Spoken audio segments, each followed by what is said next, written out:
بہت بڑی شخصیت ہماری سرپرستی جو روحانی فرماتے رہے ہیں، اور جس کا میں نے اپنے عزیزیہ فاؤنڈیشن کے تعارف میں بتایا تھا کہ حضرت مولانا ولی رحمانی صاحب کی سرپرستی میں یہ کارواں آگے بڑھا تھا۔ اب وہ ہمارے سامنے موجود نہیں ہیں، لیکن ان کے جانشین اور امیر شریعت بہار، اڑیسہ، جھارکھنڈ کے حضرت مولانا احمد ولی فیصل رحمانی صاحب، جو سجادہ نشی خانقاہ رحمانی اور سرپرست جامع رحمانی 30 اور دیگر کئی سارے اداروں کے ذمہ داران ہیں۔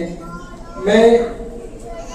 نے ان سے بھی گزارش کی تھی کہ آپ کے وہ شہر میں تشریف لائیں، لیکن چونکہ وہ نہ صرف ایک اسٹیٹ بلکہ 3 اسٹیٹ کے ذمہ دار ہیں، امارت شریعت چلاتے ہیں اور امیر شریعت میں ان کی مصروفیات بہت ہی اہم ہے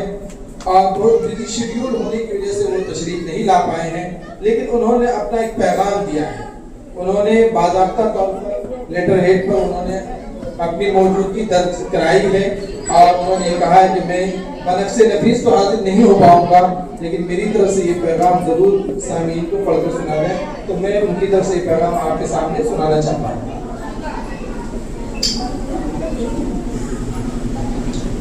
من جانب احمد ولی فیصل رحمانی، سجادہ نشین خانقاہ رحمانی منگیر۔ عزیزی جناب مولانا محمد شہاب الدین رحمانی قاسمی، بانی و صدر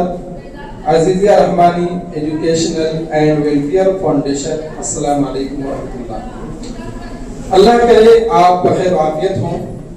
عزیزیہ رحمانی ایجوکیشنل اینڈ ویلفیئر فاؤنڈیشن کی جانب سے ہفتے تعلیم ایکٹ نفاذ کے مسائل اور خدشات کے عنوان سے منعقد ہونے والا یہ سیمینار نہایت اہمیت کا حامل اور اصلی تقاضوں سے ہم آہنگ ہے۔ حق تعلیم ایکٹ دراصل ایک ایسا قانونی نظام ہے جس کے تحت ملک کے ہر بچے کو بنیادی تعلیم حاصل کرنے کا حق دیا گیا ہے اور ریاست کو اس بات کا پابند بنایا گیا ہے کہ وہ 6 سے 14 سال کی عمر کے تمام بچوں کو مفت اور لازمی تعلیم فراہم کرے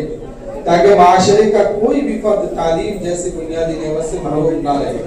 اگرچہ یہ قانون اپنے اندر بڑی اہمیت اور افادیت رکھتا ہے، مگر اس کے عملی نفاذ میں مختلف نوعیت کے مسائل اور خدشات سامنے آتے ہیں، جیسے تعلیمی اداروں کی کمی، وسائل کی قلت، اساتذہ کی کمی، معیار تعلیم میں تفاوت، ساتھ ہی سماجی و معاشی رکاوٹیں۔ ان تمام پہلوؤں پر سنجیدہ غور و فکر اور مؤثر حکمت عملی کی تشکیل وقت کی اہم ضرورت ہے۔ یہ سیمینار یقیناً ان مسائل کو اجاگر کرنے، ان کے اسباب کا تجزیہ کرنے اور قابل عمل تجاویز پیش کرنے کا ایک مفید پلیٹ فارم فراہم کرے گا۔ اس کے ذریعے ماہرین تعلیم اور دانشوران حضرات ایسے حل تلاش کر سکتے ہیں جو حق تعلیم کو محض ایک قانون نہیں بلکہ ایک عملی حقیقت بنا دے۔ میں اس بار سیمینار کے انعقاد پر تمام منتظمین، معاونین، شرکاء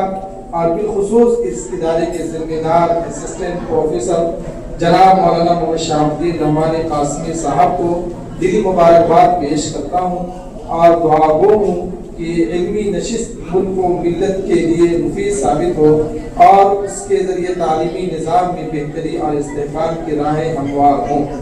اللہ تعالیٰ اس کوشش کو قبول فرمائے اور اسے آنے والی نسلوں کے روشن مستقبل کا ذریعہ بنائے، آمین۔ والسلام، فیصل رحمانی۔